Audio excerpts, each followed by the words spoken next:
Lalu aku melihat langit yang baru dan bumi yang baru, sebab langit yang pertama dan bumi yang pertama telah berlalu, dan laut pun tidak ada lagi. Dan aku melihat kota yang kudus, Yerusalem yang baru, turun dari sorga dari Allah, yang berhias bagaikan pengantin perempuan yang berdandan untuk suaminya. Lalu aku mendengar suara yang nyaring dari takhta itu berkata, "Lihatlah, kemah Allah ada di tengah-tengah manusia, dan ia akan diam bersama-sama dengan mereka.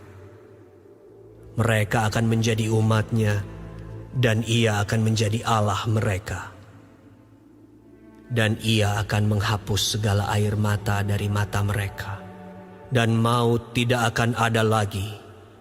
Tidak akan ada lagi perkabungan, atau ratap tangis, atau duka cita, sebab segala sesuatu yang lama itu telah berlalu."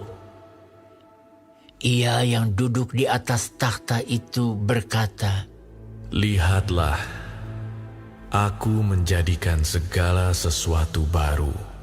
Dan firman-Nya, "Tuliskanlah, karena segala perkataan ini adalah tepat dan benar." firman-Nya lagi kepadaku, Semuanya telah terjadi. Aku adalah Alfa dan Omega, yang awal dan yang akhir. Orang yang haus akan kuberi minum dengan cuma-cuma dari mata air kehidupan.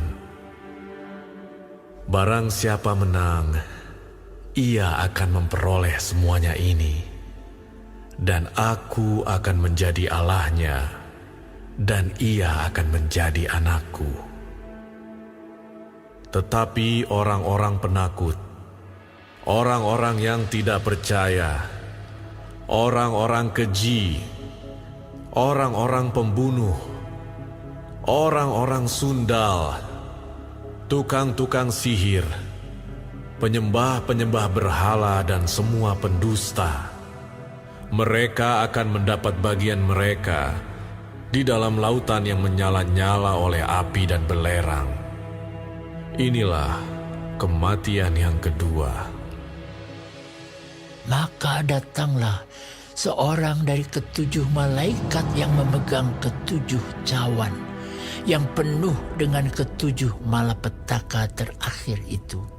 Lalu ia berkata kepadaku, katanya, "Marilah ke sini. Aku akan menunjukkan kepadamu pengantin perempuan mempelai anak domba." Lalu di dalam roh ia membawa aku ke atas sebuah gunung yang besar lagi tinggi, dan ia menunjukkan kepadaku kota yang kudus itu, Yerusalem, turun dari sorga dari Allah.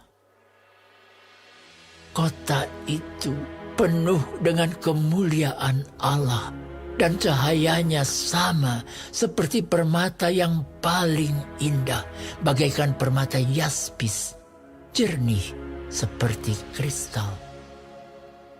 Dan temboknya besar lagi tinggi, dan pintu gerbangnya 12 buah.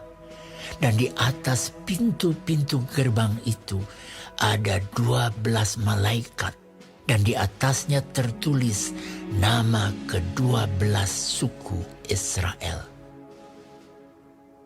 Di sebelah timur terdapat 3 pintu gerbang, dan di sebelah utara 3 pintu gerbang, dan di sebelah selatan 3 pintu gerbang, dan di sebelah barat 3 pintu gerbang.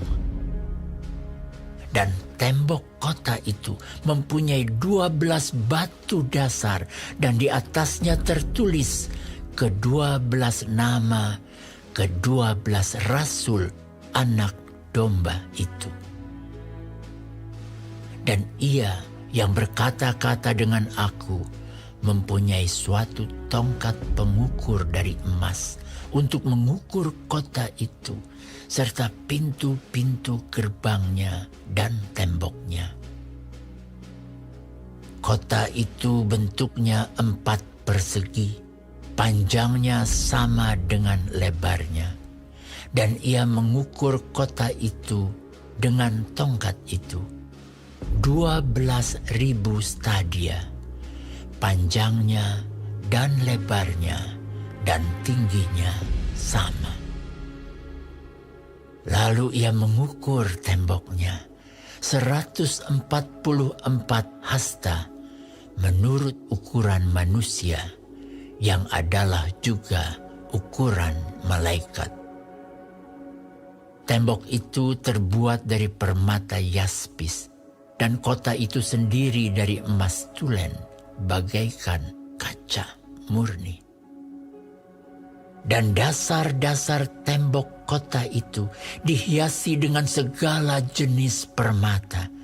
Dasar yang pertama batu yaspis, dasar yang kedua batu nilam, dasar yang ketiga batu mira, dasar yang keempat batu zamrud, dasar yang kelima batu unam, dasar yang keenam batu sardis, dasar yang ketujuh batu ratna cempaka, yang kedelapan batu beril, yang kesembilan batu krisolit, yang kesepuluh batu krisopras, yang ke-11 batu lazwardi, dan yang ke-12 batu kecubung.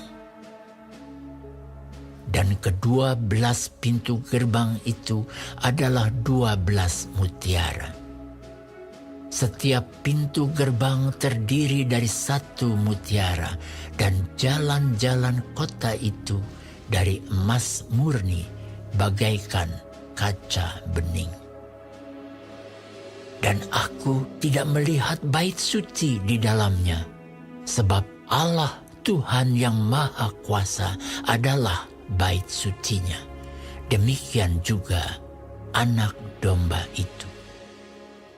Dan kota itu tidak memerlukan matahari dan bulan untuk menyinarinya, sebab kemuliaan Allah meneranginya, dan Anak Domba itu adalah lampunya.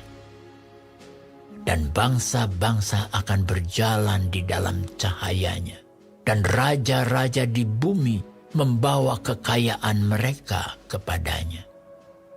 Dan pintu-pintu gerbangnya tidak akan ditutup pada siang hari, sebab malam tidak akan ada lagi di sana. Dan kekayaan dan hormat bangsa-bangsa akan dibawa kepadanya.